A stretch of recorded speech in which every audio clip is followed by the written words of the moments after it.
As I'm sure many of you know, in 1991, Iraq invaded the small Middle Eastern nation of Kuwait.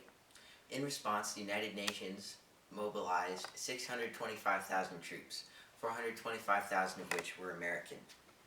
In addition to these troops, there was 2,250 aircraft, 1,800 of which were made by the U.S. Over the next 42-day air campaign, these aircraft flew over 100,000 sorties, dropped 88,500 pounds of bombs, and carried over 590,000 tons of cargo. Next, there was a ground invasion, which resulted in the complete capture of Kuwait and a significant portion of Iraq in only 100 hours, despite the 990,000 strong Iraqi army. This brings up the question, are tanks useful in modern warfare? Since 3,700 Iraqi tanks, 86% of the arsenal was destroyed, or have the advent of precision munitions reduced their effectiveness? This brings us to World War I, when tanks were first brought into combat and began to turn the tide of battles. The British Mark I tank, which first fought in 1917 at the Battle of the Somme, quickly pushed through German defenses, but was slow and heavy. German and French tank design at the time floundered, and they did not produce a very good tank during this time period. Tanks had little to fear from the air, as most air attacks were simply crude bombs or grenades dropped out of the aircraft by hand, and aircraft were still mostly used for reconnaissance. In the interwar period, there were many new innovations, but many were hampered by a lack of funding. In Russia, design flourished, and many models were used as bases for many successful tanks. In Britain, the Vickers 6-ton was used as a platform for very fast and successful tanks, and used in America to build the T1, which was capable of traveling at almost 60 miles an hour.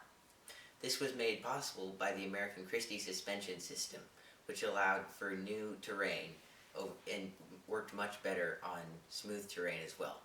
Ultimately, this technology went to the Russians when the United States refused to keep funding the program, and ultimately it led to the superb T-34. Bombing with aircraft also became possible in this time, although most attacks were simply carpet bombing, simply trying to drop as many bombs as you could and hoping you hit the target.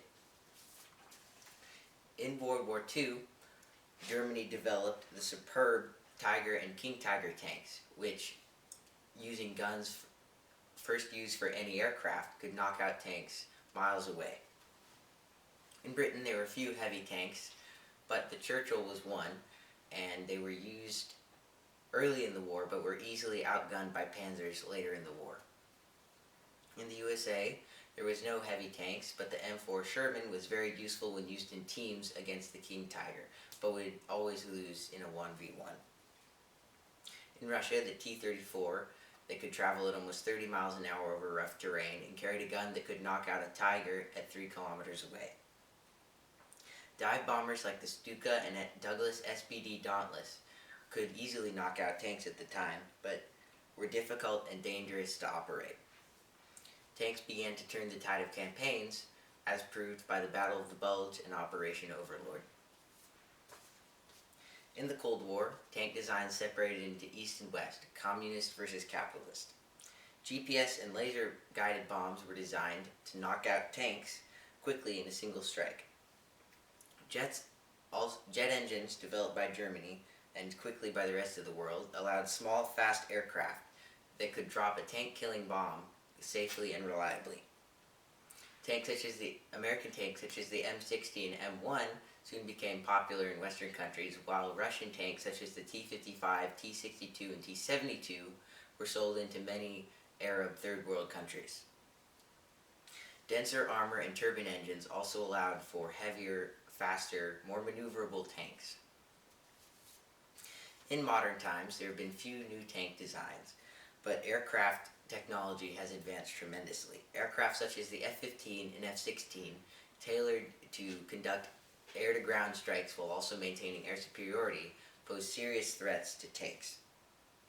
Precision bombs also allow kills from high altitude using bombers such as the F-111, B-2, and B-52. Tanks are now easily killed from the air.